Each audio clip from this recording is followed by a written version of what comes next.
Let's bring on our guest. Excited to have him back, Mr. Shawn Buckley. Shawn, welcome back to the show.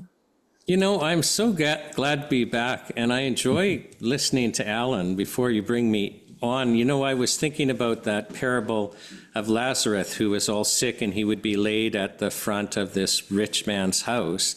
And, you know, they both die, and Lazarus is in heaven with Abraham, and the rich person isn't. And we could look, if we're just looking materially, oh, rich guy's having a nice life, everything's going well. But he wasn't challenged where he became to rely on God and found salvation, whereas Lazarus did. And we were all created by God for this time so that we could find him and people around us could find him. So, you know, we should actually be excited about where we are, because God's placed us here by design, and he's placed us here so that we can find him and participate with him. Wow, so true. Look at you guys bringing in the spiritual heat right off the bat. That's exciting news. I totally agree with you 100%. And, you know, I'm excited about today's conversation because I know it's near and dear to your heart. You have exciting news, and I know that you're going to be talking about it. But one of the things that we do bring up a lot here on this show is vaccine injuries. And there are some people that have COVID fatigue, and it's real, and I don't blame them either. But the problem is there's a ton of people out there suffering from what they were forced to do or felt like they were forced to do during COVID, taking the vaccine. A lot of people got injured, and now they're alone. Not only are they alone, they're ignored.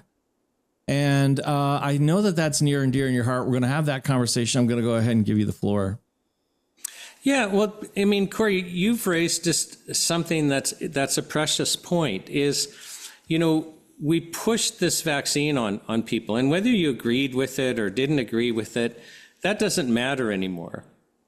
But the reality is over 28 million Canadians took at least one of the shots. This is according to Health Canada statistics. Many of those are injured. Like a large number of those are injured.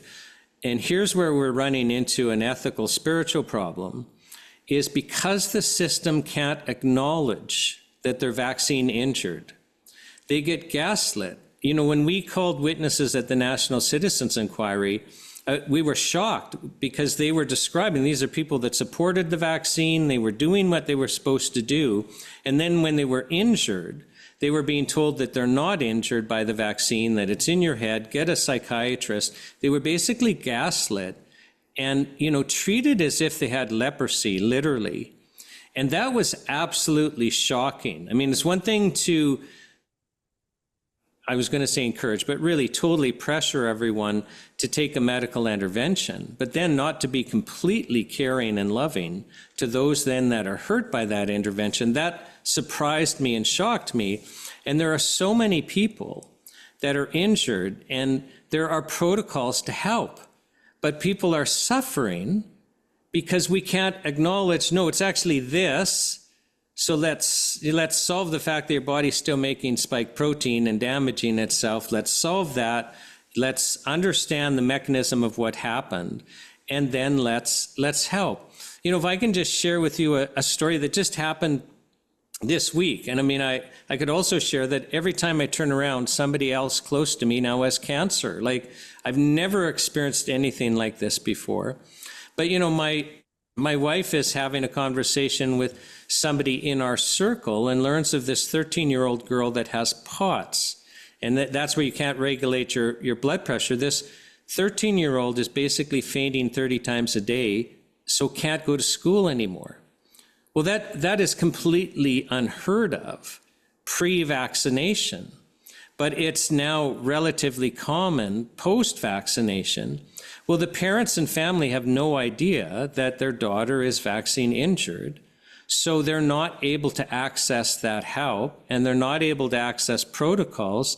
So this 13-year-old child is basically destined to continue to suffer because we as a society are not willing to admit that we've done anything wrong so that we can fix it. And, you know, to me, that is just an absolute crime. So here's what the announcement is so we were approached by a member of Parliament, Dean Allison, last fall when we were doing the Health Charter Tour. We're in Ottawa. We're encouraged to have a meeting with him. And he says, I'd love to have an inquiry just listening to the stories of people who are vaccine injured. And so that started a dialogue. And so we had the announcement on Parliament Hill on the 4th of June that on September 8th, 9th, 10th, and 11th, on Parliament Hill, so in a committee room in Parliament, we are going to be holding the Allison inquiry. So there's going to be 4 days with panels of MPs listening to Canadians that were vaccine injured. And I'm going to call on all of your audience to pray that God will use this to shine light into the darkness, because there's something about people sharing their truthful journeys that can carry so much power.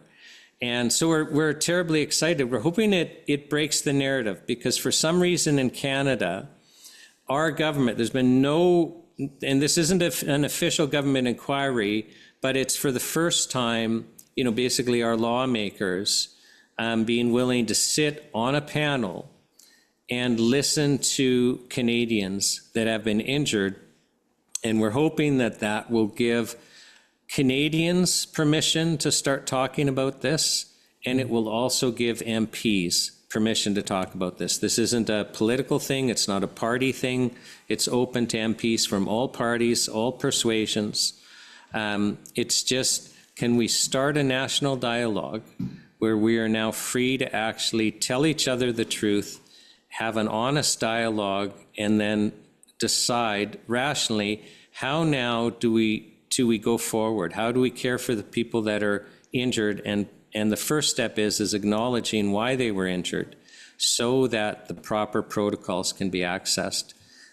We have to stop gaslighting these people. It's just wrong. Agreed. I know that you have a video. We're going to play that video right now, and then we'll come back and discuss it. Let's watch the video.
Well, that is so powerful, Shawn. Let me ask, why the Allison inquiry? Why Allison? Who's Allison? Okay, so it's actually a good question. And so when there is a inquiry, the convention is to name the inquiry by the last name of the chairperson. So, we, on the trucker convoy, we had the Rouleau Commission. So it's MP Dean Allison that stepped up and was the initiator and said, let's have an inquiry listening to COVID-19 vaccine injured persons. So we're calling it the Allison inquiry. Now, this is not an official government inquiry, although it will be paneled by MPs with MP Dean Allison chairing it. So there's no parliamentary budget for this. We set up a not-for-profit called COVID Testimony Association, and we're asking people, so you can find us either, allisoninquiry.com, and it's a brand new website, so you might have to put that in the URL, or you could also type in covidtestimony.com. You'll get to the website. we're asking people that are vaccine injured to apply to be witnesses, because we need to collect witnesses. And we're also asking the public to donate. And in fact, we're so new, we just set this up. It might even be a week or two before that's in play. Certainly you could email us a donation, but we might not have Stripe up or anything like that yet. But we're basically stepping out on faith. I can tell you we all prayed about this. MP Dean Ellison and his wife have been praying. Teresa and I have been praying. Others have been praying. And we felt that God wanted us to go ahead with this. So we're doing it. And we're just trusting that people will partner with us and help cover our expenses. I'm volunteering my time. Teresa and others are volunteering their times. The MPs are volunteering their time, but there's still, we estimate it'll be about $70,000 with the AV team and witness travel and all of that, based on our experience putting these types of hearings on before. So that's, it's not cheap nowadays, and we're just asking that people partner with us. Is this the first of its kind that you know of? Not around the world. Like, this is the interesting thing is, so, in Canada, right? Well, in Canada, that's the thing is, so a bunch of citizens got together and formed the National Citizens Inquiry, which held hearings not just for COVID injuries, but on all things COVID, like how all levels of government handled COVID. So they dealt with educational issues and regulatory issues and work issues and vaccine injury. And all of that testimony, there was actually 405 witnesses under oath, can be found at nationalcitizensarchive.com, a completely searchable site. It'll change your life. Just watch a couple of days of testimony there. It will change your life. Now, that was a citizen initiative. And when we were doing that, we sent out invitations to MPs. We were in almost every province. We missed a couple of the maritime ones, but we marched all across Canada. We sent out invitations to MLAs. We only had one MLA from Saskatchewan testify. The MPs told us that they were told by their parties not to testify. So here you had a citizen organized. So we had that. We have never had MPs or senators holding an inquiry onto anything COVID in Canada, and there's been no government inquiry of any description on any issue COVID. Yeah. So Canada stands almost alone for, there being no prior initiative. So we're late to the party, but I think we're late to the party in a lot of things. For whatever reason, Canada's more tightly controlled. Our narrative is more tightly controlled. So, but no, this is going to be a first. I think it sounds like it's going to be fantastic, the way I look at it. And I think that people will begin to hear some things that maybe they've never heard before. We've covered it a lot here on Talk Truth, but if you're not listening to Talk Truth, then you go from there. But I think the interesting thing is that, the question that we need to deal with is, are we trusting our political solutions or are we returning to God? And I hope that this helps the nation return back to the Lord, who is our rock. Because lasting transformation begins when God's people humble themselves and seek him. And that's when all of this is, to me, that's when all of this is really, really going to change. Because I think, it's not so much what we have gone through, it's where are we now, and how do we need God now?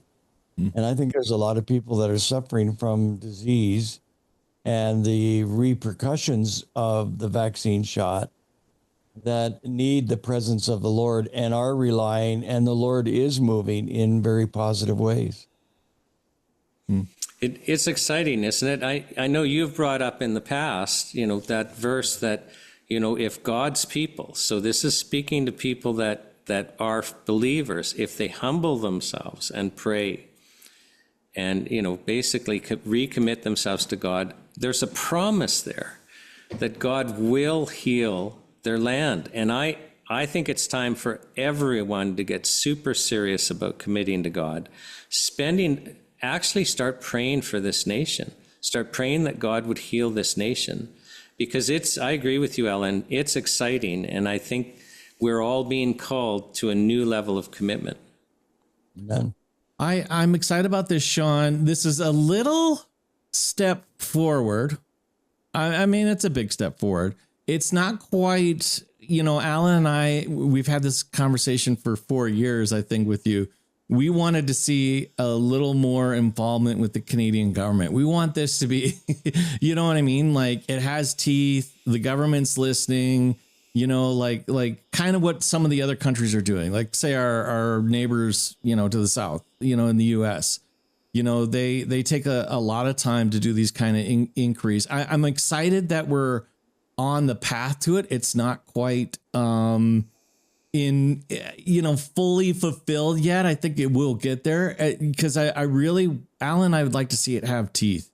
It have some responsibility, have some consequences. Like, we want to see the health minister, on the stand, answering questions, from people, yourself, or even Mr. Dean Allison, asking questions of the health minister and people at Health Canada and the people that forced this and did all this kinds of stuff, or why weren't we keeping track of all the injuries, and everything like that? Like, our data's horrible, when it comes, which you should have the best data in the world. Why not? I mean, we're one of the top countries in the world. Why do we not have good data?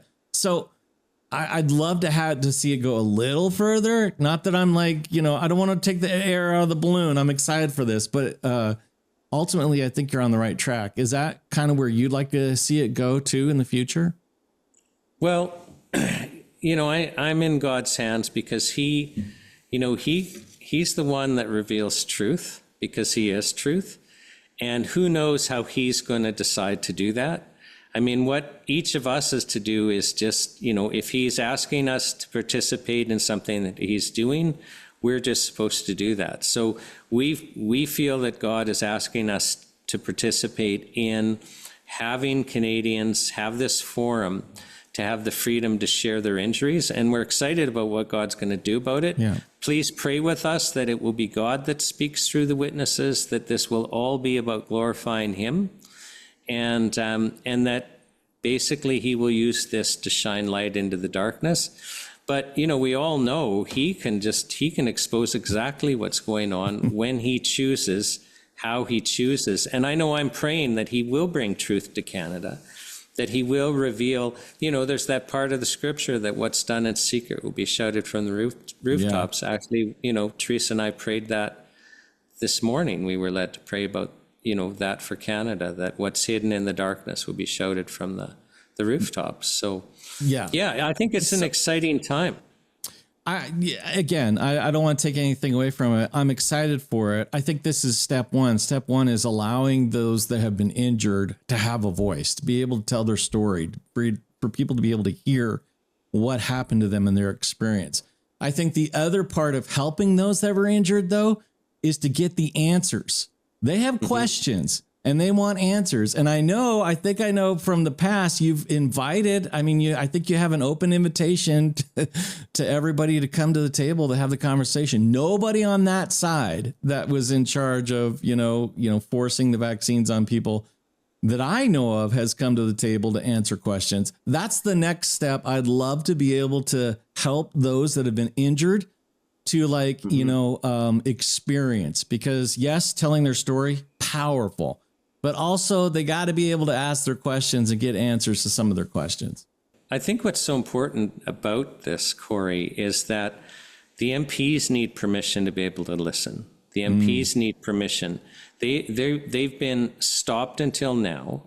And here we have an MP that's just decided, regardless of the consequences, I'm going to go ahead with this. But God seems to be opening doors. And like I say, this isn't a party thing. It's open to all MPs. So also pray for our MPs. We're supposed to pray for our government officials. So let's pray that God will give them permission to look into this.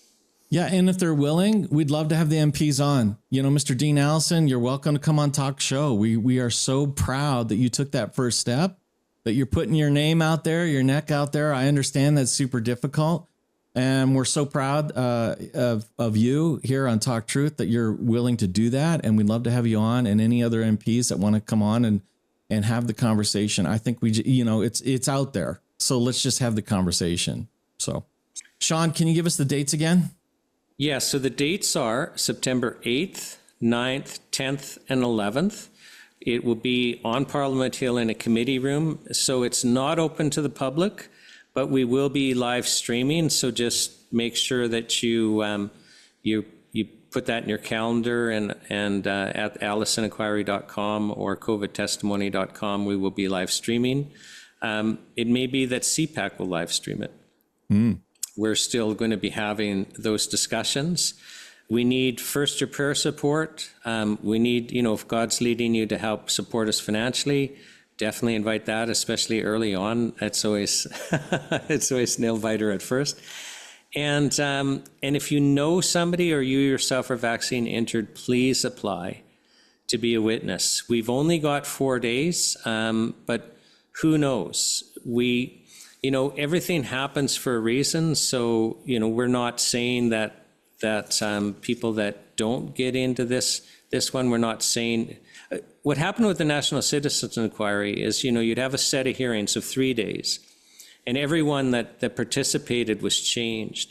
And I expect that the MPs that participate, and they're going to be watching the ones that don't. That's the difference here is the MPs are going to be watching, and they're going to be changed. And this could be where we round the corner, and all of a sudden now we're, just with compassion, like, let's just come together again. Let's stop being divided about this. Let's just accept that we're here and, ask the question, how do we take care of each other now that we're here? Yeah. And so this could really be a turning point. And in my mind, what's so significant is it could give the MPs the permission to talk about this within their caucuses, because you have to understand there's certain areas they're curtailed and they can't go. It's just the way our party system works. And they're also in a bit of a bubble. So a lot of them really don't understand what the viewers of Talk Truth understand. Like, you guys started during COVID, and God led you to do this to basically share with a bunch of people. And I imagine how many people have been protected from decisions that would have been harmful because of what you've done. And we just assume that other people know what we know, and the MPs don't. Yeah. The MPs don't. And so we really need to be sharing. And we're hoping, because this is, it's not an official government one, but because, official lawmakers, MPs, are going to be on the panel. MP Dean Ellison will be the chairperson controlling the inquiry. So it's, and it's on Parliament Hill, that will give it enough kind of credibility and gravitas that we can get everyone watching, like those people that have no idea that, my 13-year-old with POTS, that's never happened pre-vaccine, but now it's common, this is a vaccine injury. Like, we're hoping that that this will really open the eyes of a lot of people, because understanding, if you or a family member is injured by the COVID-19 vaccine, can you imagine the situation? And the medical system's gaslighting you because they cannot tell you the truth. So you basically don't understand there's protocols that can really turn your life around, that can really restore you to health. To me, that's criminal. It is so wrong. And there are so many people suffering. And we're so hoping that this will help some people kind of find that path back to health. Yeah. Shawn, thank you so much for being on the show. We'll definitely have you back. Just an honor. Thank you. God bless.